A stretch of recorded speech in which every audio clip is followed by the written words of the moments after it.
Hello everyone, it is time to fall in line. It is time to join the pack, hop on the bandwagon, follow the trend. We're going to play some Divine Bond. Lionar. This is probably the thing I've played against the most. Probably the thing a lot of people have played against the most. Abyssian, very popular as well. Abyss is arguably the best faction right now, but Bond, Lionar seems very popular. Everyone loves Ironcliffe Guardian and the possibility of making it very big and killing your opponent. And of course, Lionar have a bunch of fantastic value and tempo tools like Holy Immolation, Arclight Sentinel, Azure Lion, and all the rest of it. So my list is probably pretty typical. I'll just run through it quickly. We've got a Magnetize, Repulsor Beast, and Demonic Lure are pretty common answers to Ironcliffe Guardian, and sometimes you have to position it weirdly or whatever. Magnetize counters that and also acts as, just a way to pull something in to hit it. Like they've got a Kujata or a Mana Forge or whatever. Magnetize that bad boy and hit it with your general. 2-drops wise, we've got Azurite Lion, Healing Mystic, and Primus Fist. Staples, all of them. No Windblade at it this time. Maybe that should be in over Primus Fist, but I like Primus Fist because it can buff Arclight. It can buff Ironcliffs above Plasma Storm and Night Sorrow Assassin range, which I think is quite important. We've also got Dream Gazers.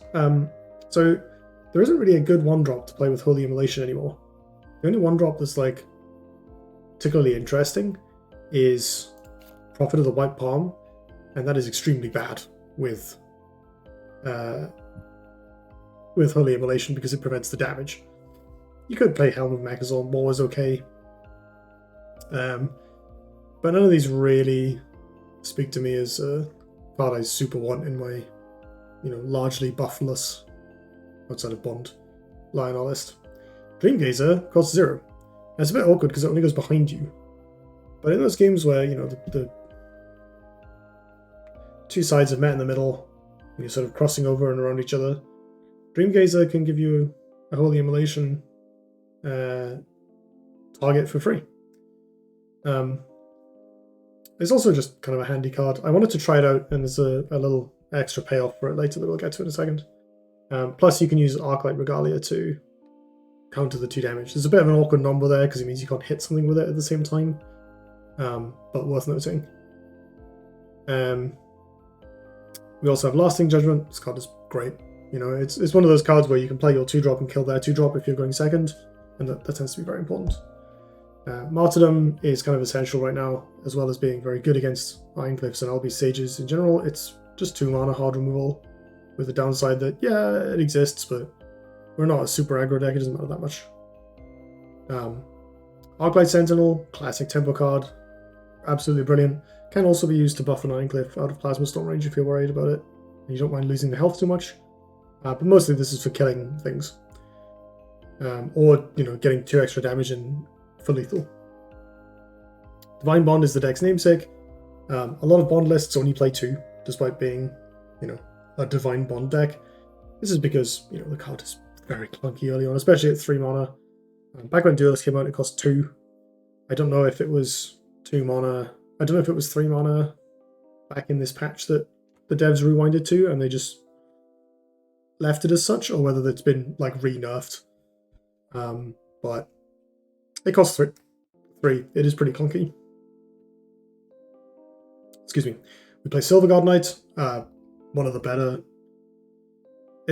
the best turn 1 plays going second that doesn't involve also removing your opponent's stuff. Silverguard Knight, absolutely fantastic card, and a staple for good reason. We have 2 Arclight Regalias and an Artifact Hunter. This could just be the 3rd Regalia, to be honest, but I quite like the fact that sometimes you'll have a body to go with it, a bit of extra value. Holy Immolations, one of the best cards in the game, always has been, always will be. That's not even true, it wasn't particularly played towards the end of Duelyst 1.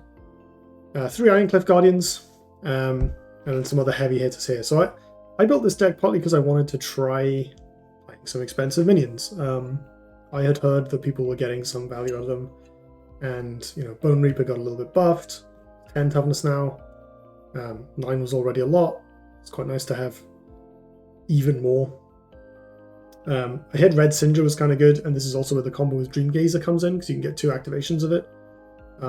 So Cinder can be pretty sick, in theory. I've played 1 game with this deck so far.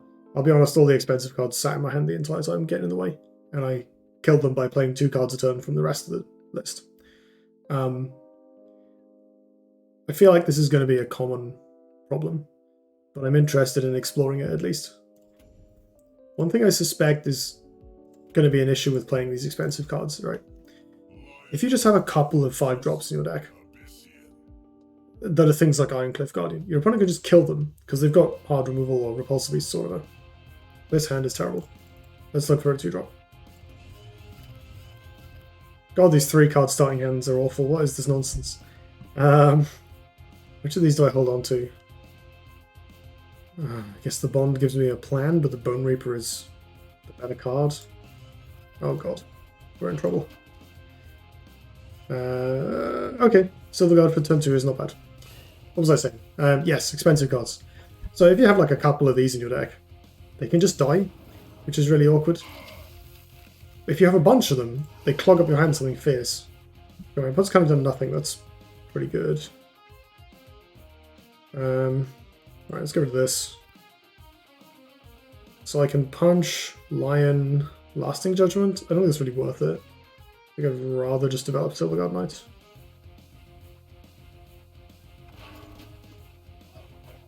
I can put it out of range of my opponent if I want, or I can just put it on the tile or put it here.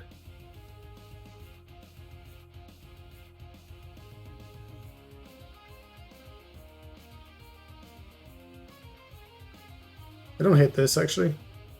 Like, I don't actually need 5 mana for anything. I have plenty of ways to spend 4 mana well next turn. But this kind of like, this makes it so my opponent can't attack the Silver Guard with their face to clear it. Or to help clear it. Yes, expensive things. So, if you have a lot of expensive cards, they clunk up your hand, and you can't really play them, otherwise you'll mill cards, which feels really awkward. That's pretty good martyrdoms. If you play a couple of expensive cards, they draw removal, and then that's it. They've died. And often you get punished, because an Ironcliffe Guardian costs 5, Martyrdom costs 2, Demonic Lure costs 2. Ritual Banishing costs 3. Like, you fall behind pretty easily doing that. Right, how are we doing this? I can punch it and Lasting Judgment it, and play Mystic or Lion. I kind of want to punch this, so I can Martyrdom, punch this, taunt them up, and put a Lion here maybe? Yeah, that seems good. Let's do this, punch this, Martyrdom this.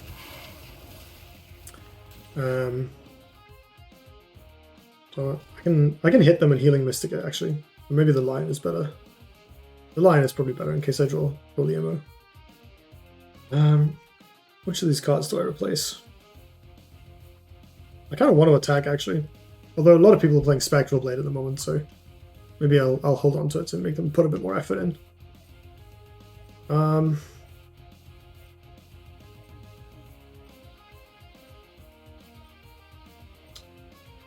What am I doing next turn? It's just one of these, right? Or like take Mana Tile, play this. Ooh. So I can play one of these and they'll probably lure it. They're probably playing lure over the other removal options. They might have Dark Transformation or something, but that's unlikely. Oh, okay, it's Burncast. With Creep. I mean, that's kind of alright. I can just Regalia and hit them for a lot. Right, heal up here. I want to get off this Mana Tile. This Creep Tile. Place one of these useless Ironcliffe Guardians. Divine Bond. Okay, so if I heal this and bond it, it is 8, 9, 10, 11, 12, 13, 14. I think I'm better off saving that for next turn, right? So I think we do this. Healing me, because they are a burn deck. I don't just die to the second Dark Seed. Play Regalia. Get in. Get in. I mean, they've shown me a blood tier. So I kind of want to leave this as it is.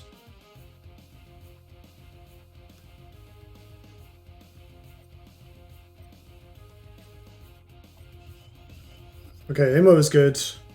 Healing Mystic is good, so I can do that out of hand. I can kill them. If they don't kill this, I can... Uh-oh. Am I dead? At least they have to put... That's a double grasp, oh god. That's 4 damage. Night Sorrow. Ow.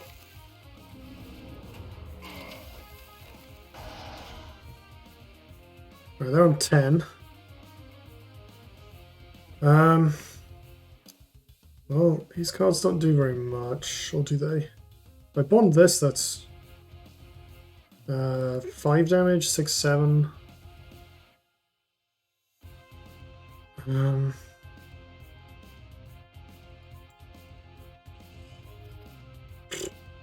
Okay, I think the correct play is just to, like, heal myself up here. Ammo. Run away.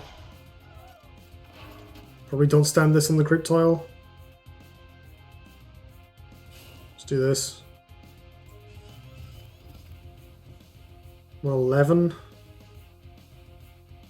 They can't double Darkseed me.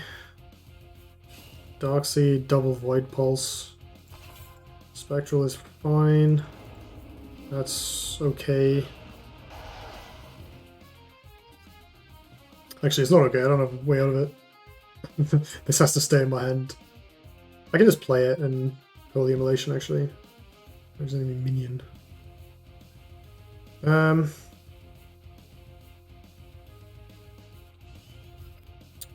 mean, more Healing Mystics. Not bad, right?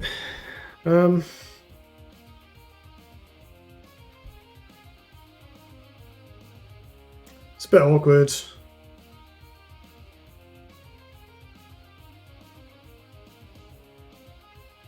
I feel like I'm missing lethal. There has to be some way of killing them with these cards. I guess if I had one more mana, I could Immo and Lasting Judgment to kill this. And then, yeah, I could like move here. Play this, Immo. Wait, I can attack the Juggernaut. I'm being stupid.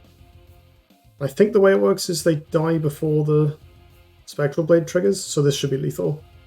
So we play this, heal my face. Immo. Punch this, come here, kill them, question mark? Yes, good, okay.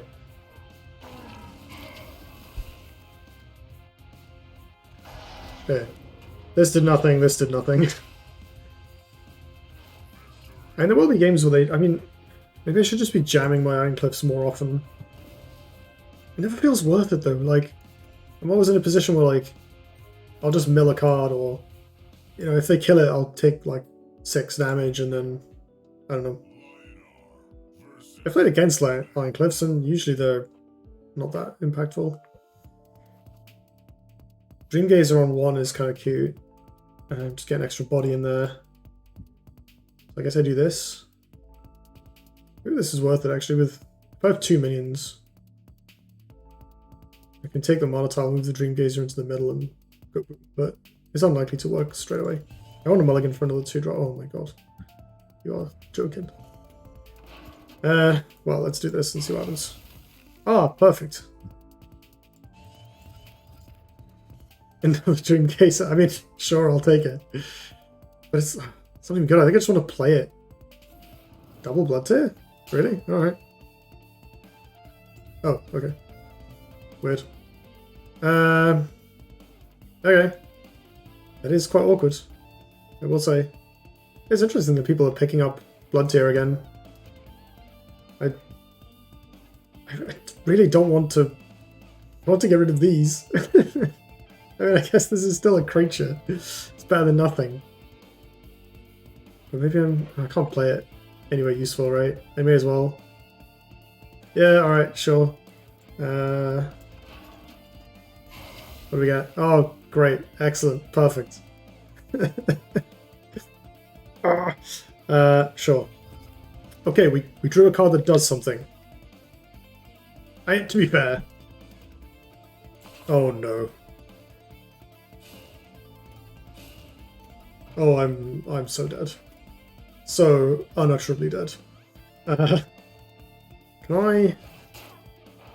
So this one is gonna live, right? So they're gonna, the artifact's gonna break on me, and then okay, this is somewhat salvageable in that I can Holy Immolation the Dream Gazer and then clear the board, but like okay, let's mulligan some expensive sawed off Dream Gazer. Okay. I could just body block instead of, but I think I have to do the emo thing.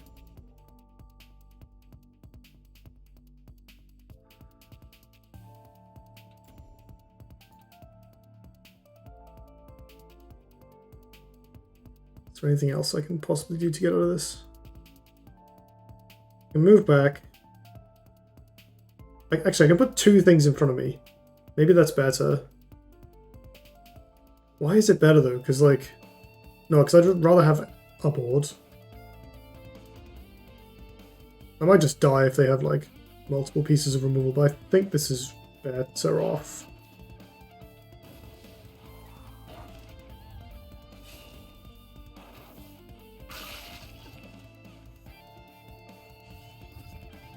Okay. Well, that Twin Fang snowballed quickly. I was playing with Twin Fang in one of my other videos, and I've never even played it. It didn't do anything. Oh no. Oh my, are you serious? Holy moly. Alrighty. This just dies in one hit. No, actually, I can play the Ironcliffe where the Arclight Sentinel currently is. It's kind of alright. Do I replace this other Dream Gazer? Kind of maybe, yeah? I will say it's tempting. Get a few more, some more power in play. Healing Mystic is useful, that's good.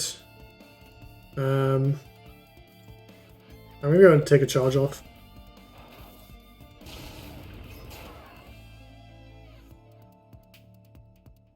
The rest of the team I think is just gonna run away. I think I can assume they don't have Mechanitor because they've played it right.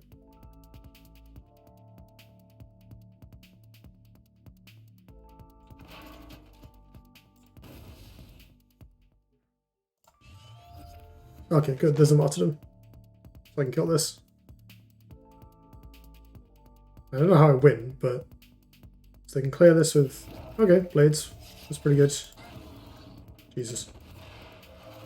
I mean, I have the martyrdom, so it's not too bad. And then the Arclight Sentinel can trade for the twin. Oh no, they positioned correctly. Annoyingly, I've used all my Dream Gazers, so I can't do the Dream Gazer Red Singer thing. Maybe I should have thought about that. This doesn't do anywhere near enough damage. Holy Immolation also not really enough. Like, I guess it kills this. But I'd have to stand here to play the Healing Mystic on the Martyr and then do it, so that's not good. So I think we just Martyrdom this and then like, I don't know, probably play the Silver Guard. Evoking this. Blocks my opponent again. From being able to do much. Cool. Okay, so we kill that.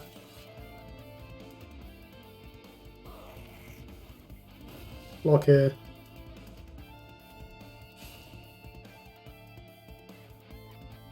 Go. Second martyrdom is good. We take those. Can I stabilize here? Maybe. This might be good. I'm on such low life though.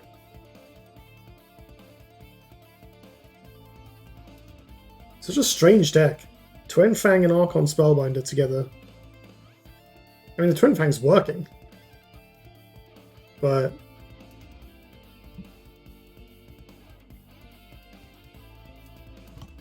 I guess it's primarily working because I did nothing for 2 turns. But nothing in such a way that they, you know, could set up on me. Oh no, that's bad. Is this going to be the provoke thing? New Hollow Grove Keeper? No, just Vet Silith. Okay.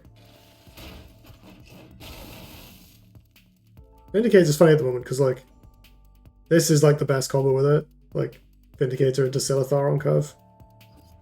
Oh, they didn't move it out the way. Guess it's Holy Immolation time then. Can I get all of their stuff with Holy Immo? No, it would have to be where the Vindicator is. So I can get, if I go over here, yeah, this is the best way to do it. There's Silverguard. Get the Twin Fang.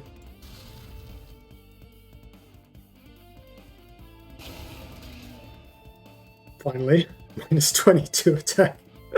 Dear God. Do this. Kill the egg.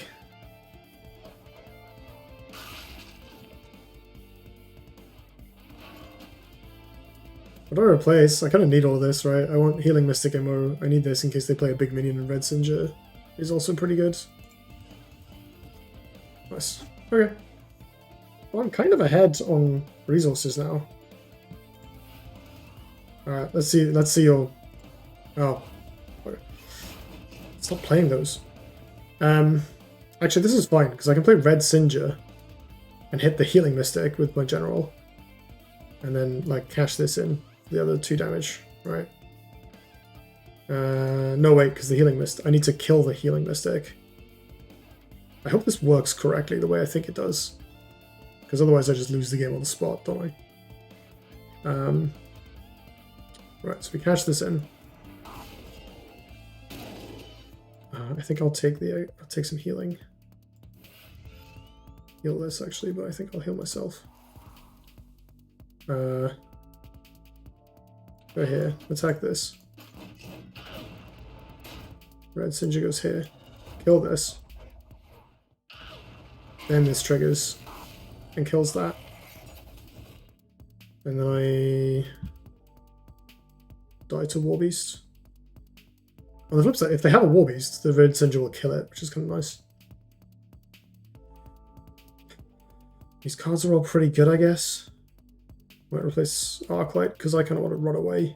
If they've got Twin Fang in their deck, and Warbeasts and things, it's like not that good.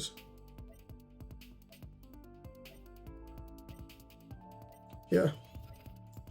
Oh, Bond is good. Maybe Bond up the Singer. I mean, it won't kill them this turn, but...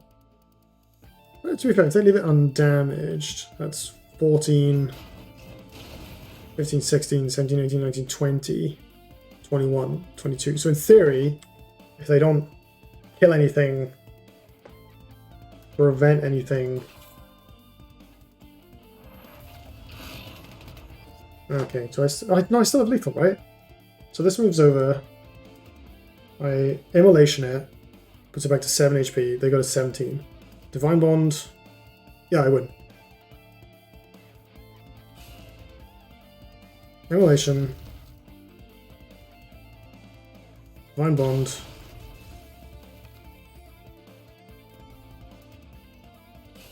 Attack. Attack. Wait a second. They've got a Twin Fang. Oh no, it's gonna break. It's gonna break. It's fine. Oh. Thought I'd thrown as hard as one can ever possibly throw there. Damn, that was a good game. I was really not expecting to get anywhere with that. Fair play. We even played one large minion. No, 2, because the Ironcliffe Guardian was... I mean, it died ignominiously. And Silver God Knight would have been about as good. But it was useful to have a provoke. And they didn't have Plasma Storm to punish it. No, that was a really fun game, actually. That was sick.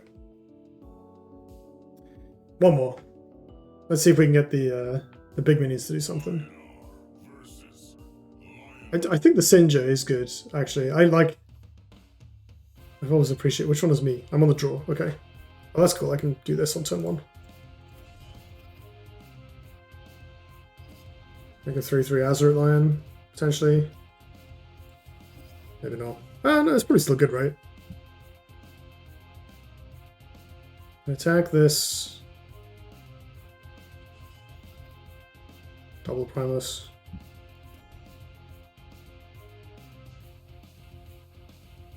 I could just do it.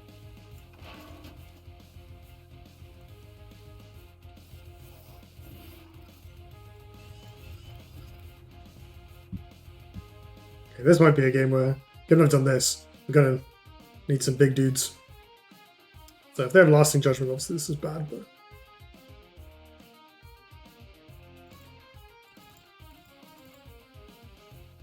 Azure Lion is such a powerful card. Martyrdom. Okay, I'm happy for a Martyrdom to be committed here. That's pretty good for me. Hopefully they leave this in such a way where I can hit it. And I don't have to sweat about getting Holy Emote. And that's kind of their entire turn. I mean, this might be my entire turn, we'll see. Oh cool, they let me kill it, that's nice of them. They're killing it. Even better. Right, can I draw something else to do? Oh yeah, let's go. Yeah, let's at least provoke my opponent up and prevent them from getting the Ironcliffe Guardian this turn, because I don't have removal in hand.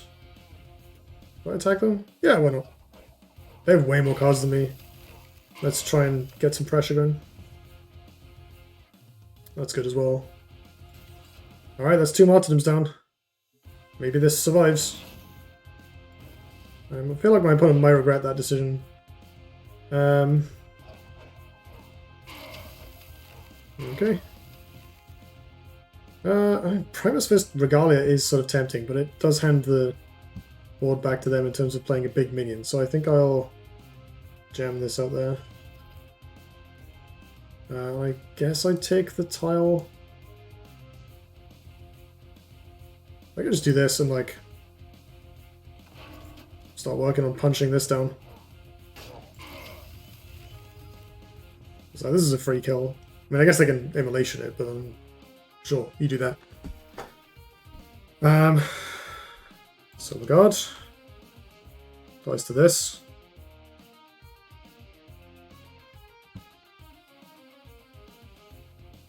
Maybe... So if I Wall Surge, that's why they're playing Silver Guard Square. Makes sense. It's kind of good, actually.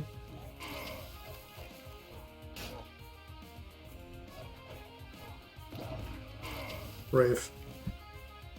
Can we get a Holy Immolation? Got a Bond. How much damage is that? Classic 13, right? I can magnetize this out of the way. Bond. Healing Mystic Bond. 13 them. Do I just do that? Like... They've used 2 Martyrdoms already. If this doesn't work, I just lose. Like, if they top deck the 3rd Martyrdom...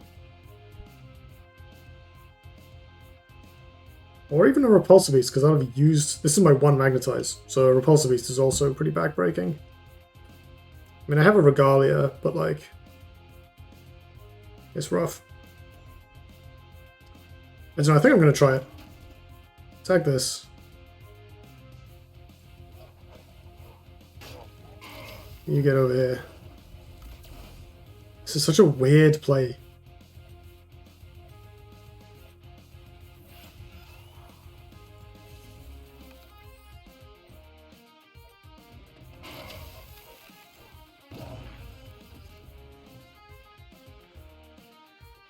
I mean, to be fair, even if they do kill it, they're on 5 life, so it makes life very difficult for them. That's not that bad. It doesn't kill it. Sun Tropics. Alright, alright. Well played. You got me. I mean, this is kind of alright. My opponent's putting a bunch of... Ooh, okay. Right. How do I kill them? I'm down to 14. That's reasonably spooky. Going down to 10 hitting this. So we want to draw Holy Immolation optimally, right?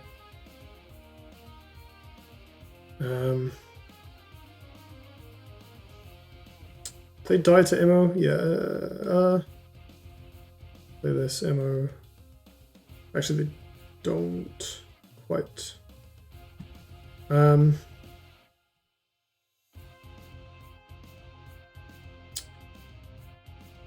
could martyrdom this, but I feel like I want to save that for something bigger. Yeah, we'll just Regalia and replace this. I take the... See, alright, let's do this first, so it gives me more options. That's not so useful.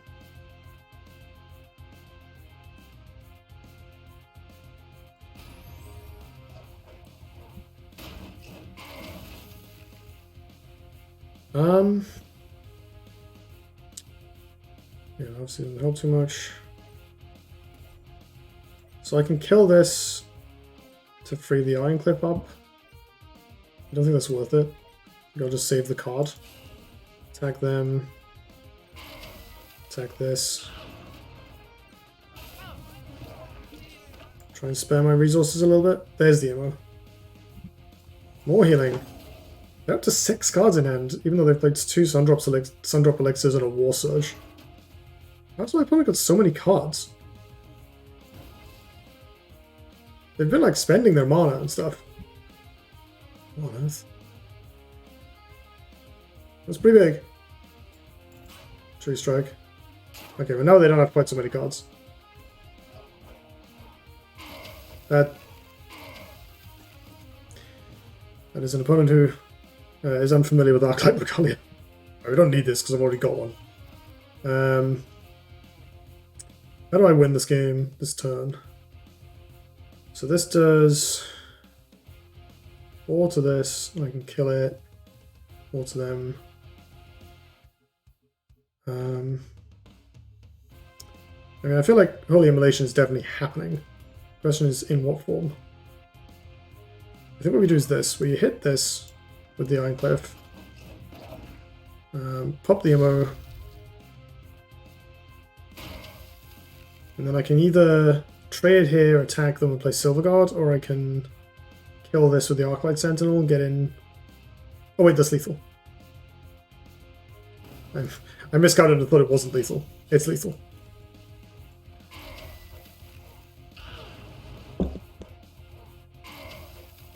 Would you look at that? The Ironcliffe did something. Because my opponent martyrdomed all my 2-drops, but the Ironcliffe did something. I think if my opponent hadn't martyrdomed all my 2-drops, I don't know how we win that game with the way it actually played out, but they did, so we won, I guess. Sweet, we'll take it. Okay, so like, realistically, I think the big minions aren't quite as bad. There are definitely some hands where they're good. Like that hand, I played 2 cards I played 2 cards a turn early.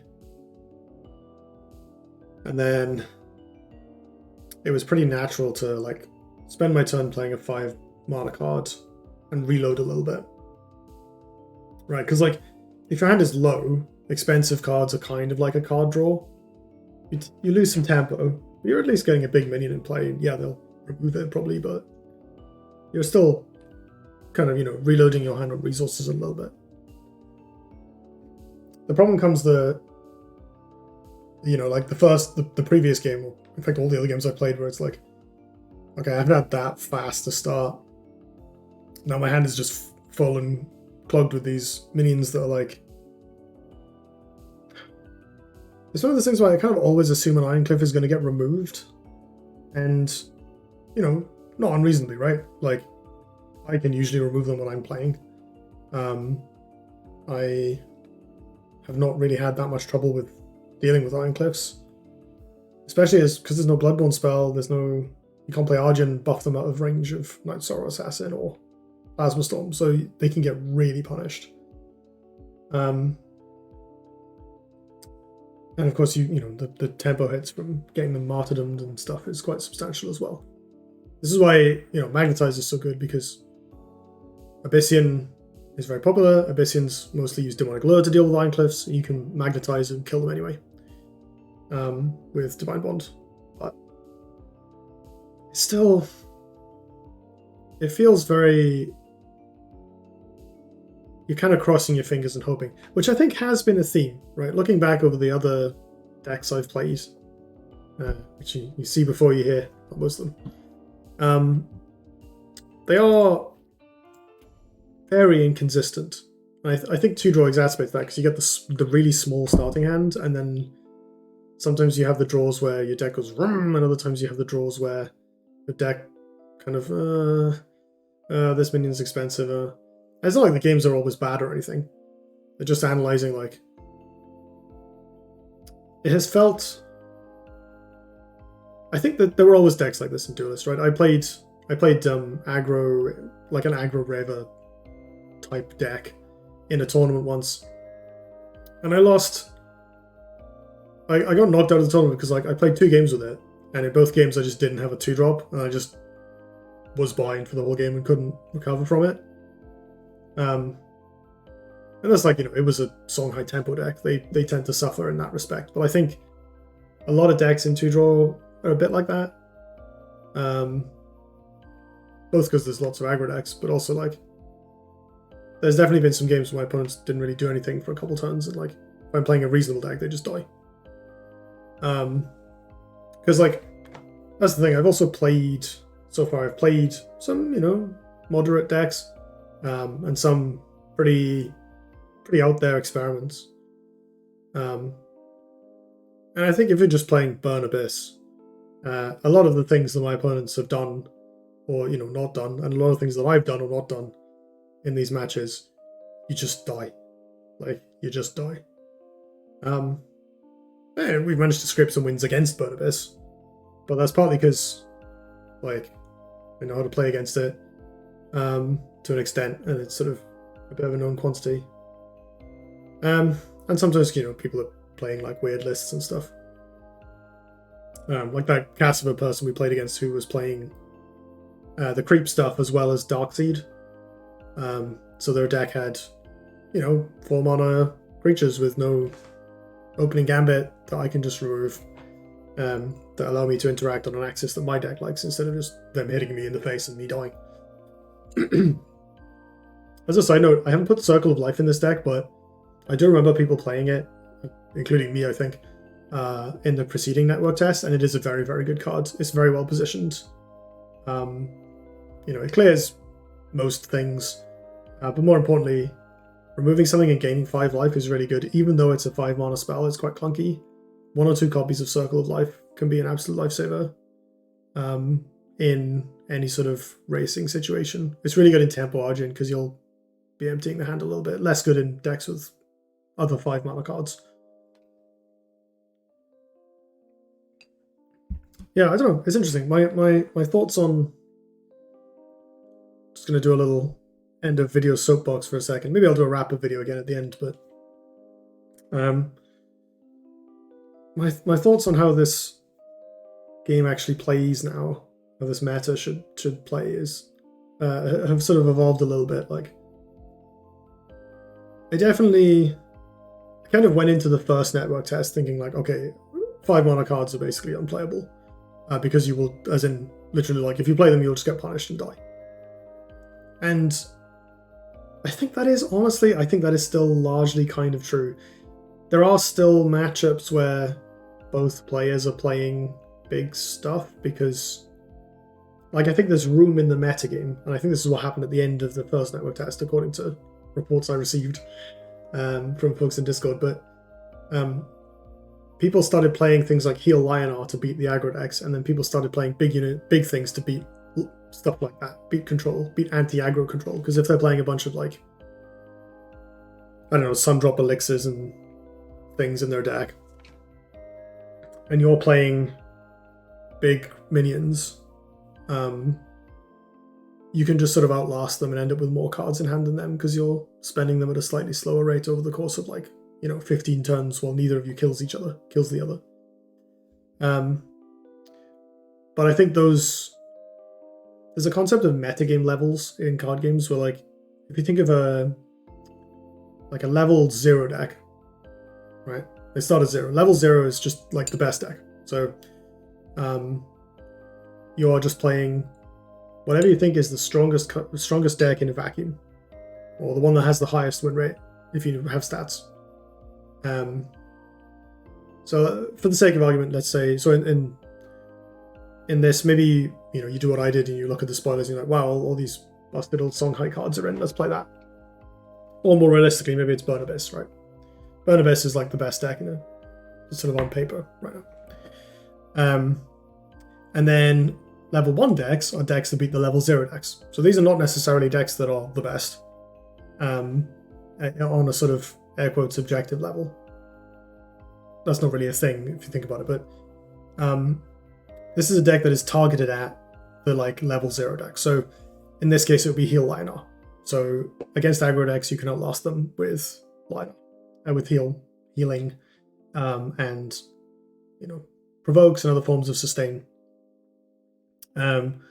such that they run out of gas and they struggle to kill you, and then eventually you can stabilize behind some, whatever random minions you've been playing that heal you. That would be the level 1 deck. Level 2 decks then beat the level 1 decks. So a level 2 deck, something that beats Heal Lionheart, would be, like a bigger Lionheart deck, or like Magma midrange or something that has some big minions. Yeah, the Heal Lionheart deck will have some removal, but it'll also have a bunch of stuff that's like just loads of healing and cheap interaction things. And you can just ignore all that stuff or render it irrelevant by playing bigger, more powerful cards. Your deck might be a bit slower, a bit less consistent in the early turns especially, prone to clunky hands, but you're not going to get punished for that by someone who's just trying to heal a bunch and outlast an aggro deck. So you're fine. However, if you play a level 2 deck, you will die to aggro. Right? If you're playing a deck whose main game plan is to play like 4 Ironcliffe type cards in a row until your opponent runs out of ways to kill them, well, you'll play like 2 of them and then die against Burn Abyss, right? That deck is very fast, very powerful, relatively consistent, and very good at handling random Ironcliffe Guardians and other, big, chunky minions. Plus, if you're if you're a bit more likely to stumble in the early turns, over a large sample size of games, you'll have a certain portion of them where your early game just is really naff and you die. Or you end up super on the back foot and you struggle to stabilize and then die. So there's kind of a rock paper scissors cyclical thing where the level 0 decks are like the overall best in the vacuum, and if you are not trying to be clever or you don't think people are going to adapt or whatever, those are like the way to go. Level 1 decks are then the decks that beat the level 0 decks. So if you think everyone is going to take level 0, you might take a level 1 deck to have an edge against that specific field, even if it's worse against the overall metagame, air quotes, like the average metagame, average event. And then level 2 decks beat the level 1 decks if you think other people are being a bit clever. And then if you think everyone's being really clever and there's going to be lots of level 2 decks, you just bring Burn Abyss again and kill them. Punish them for being too fancy. That's basically like roughly how metagames work, and applying this theory, like trying to play the metagame is quite interesting, because it's not so much like, oh, I'm going to be really clever and build a level 2 deck. It's more, which level do you think is going to work the best? Often, the correct answer is just level 0. On correct in the mathematical sense, right? And you might go back and in hindsight think, oh yeah, everyone just brought Burn Abyss. I should have brought Heal, or man, everyone was getting really fancy and the metagame was kind of preying on itself, and so loads of people were trying to get fancy with Red Singer. I should have just been void pulsing them to death. The reason I'm talking about this for absolutely ages is I think that's the role of big minions in Duelyst 2. This might be completely wrong again, like this is just my opinion as of right now. It might change. But I think fundamentally Ironcliffe Guardian is extremely punishable and very hard to make not punishable. You can play Aegis Barrier. It's not good though, is it? Like, doesn't draw a card anymore. Not even that strong, and it still gets Repulsor Beasted and Night Sorrow Assassin and stuff. So you just kind of end up like trying to overwhelm people's removal while they're killing you. However, not all games are that. Not all decks are simply aggro decks. There's a lot of aggro decks, and for good reason, but there are other people trying to do other things, and in those situations, the big minions get better again. And I think there's definitely a line where you design your mana curve in such a way that you can make enough early plays that you can use the expensive cards as kind of pseudo card draw. This didn't work with my Arcanist decks because the Arcanists aren't that expensive, but also because for them to be good, you need to play lots of cards in one turn. But for a mid-range deck, like Divine Bond, you don't need to play anything to support your Ironcliffe Guardian. It's just anyway. Unlike Albi Sage, it needs no effort. So you can just play it and then draw 2 cards and know your hand has more cards in it than it did before. You don't get card advantage. You just... It helps you basically get more impact per card. At least in theory. Obviously, if it just gets immediately removed for 2 mana, it's kind of bad. But I think there's a balancing factor to play, and I think there is a way to walk that line, maybe. I mean, one thing that's worth noting is, like, Ironcliffe Guardian is probably the wrong card. I've seen a lot of people playing Dancing Blades. Dancing Blades is a perfectly viable thing to put a Divine Bond on. Like, it's a few less damage, but you also got a Dancing Blades. Ironcliffe is splashy, and the provoke's a good mechanic. Provoking things is useful. We saw that in the game with the Twin Fang play. But I do think that playing expensive minions with powerful opening gambits is maybe more the way to go if you want to get value, if you want to play an expensive card and get value out of it. I think, starting to think that, like, so previous video we did Blind Scorched Enry, and it's slapped. That might be a good way to go. And that's a really good way of beating up on people trying to play big minions to beat aggro decks or to beat anti-aggro decks. You can really go over the top of people with mind control effects. And Zenry's not even that bad against aggro. He's very good against Songhai.